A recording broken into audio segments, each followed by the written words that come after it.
Episode 3: Descent into Darkness. Welcome back to our chilling exploration into the life of John Wayne Gacy.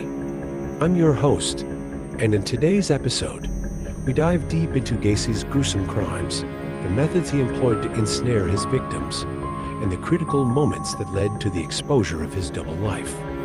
This is a story of deception, brutality, and the failings that allowed a monster to hide in plain sight. After his separation from Carol Hoff, John Wayne Gacy's facade of normalcy began to crumble. It was during this period, from the late 1960s to the 1970s, that Gacy's murderous impulses took full control. Gacy would lure young men and boys with promises of construction jobs, a tactic aligned with his own business ventures in remodeling and construction.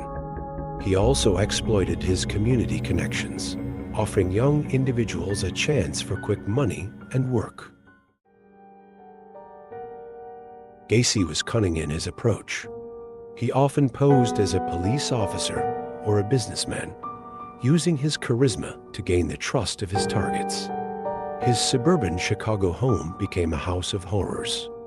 There, Gacy would overpower his victims, handcuffing them under the guise of a magic trick or police procedure. What followed was a nightmare of torture and ultimately murder. The community, however, remained largely oblivious to Gacy's activities. He was still seen as a successful businessman and a dedicated member of the local Democratic Party. Gacy even met and was photographed with the First Lady, Rosalind Carter, which bolstered his respectable image. This meeting, a high point in his public life, was starkly at odds with the gruesome reality he hid. Behind closed doors, Gacy's crimes continued to escalate. His method was systematic.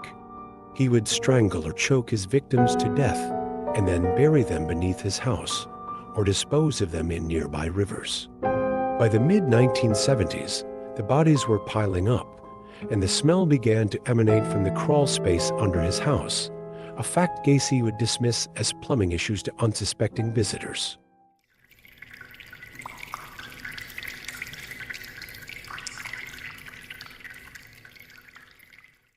Law enforcement's interactions with Gacy during this time revealed critical missteps. Despite multiple young men going missing in the area and some connections made to Gacy, he managed to evade serious investigation for years. His charm and standing in the community shielded him from early detection and deeper scrutiny. The beginning of the end came in December 1978, when 15-year-old Robert Piest disappeared. Piest was last seen heading to Gacy's house for a potential job. This time, the disappearance triggered a more focused investigation that would eventually lead to Gacy's arrest. As police began to close in, the facade that Gacy had so meticulously built started to crack. Investigators obtained a search warrant for Gacy's house. What they found was beyond horrifying. Multiple bodies were discovered in the crawl space, and evidence of his crimes was scattered throughout his residence. The community was shocked as the true extent of Gacy's brutality was uncovered. In this episode, we've seen the depths of Gacy's deception and the darkness that lurked within him. Next time, we will discuss the fallout from his arrest, the trial, and the aftermath of his horrific crimes. Thank you for joining us today.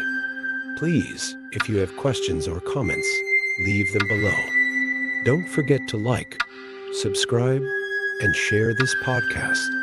Stay with us as we continue to uncover the grim story of John Wayne Gacy. Stay safe and keep questioning the world around you.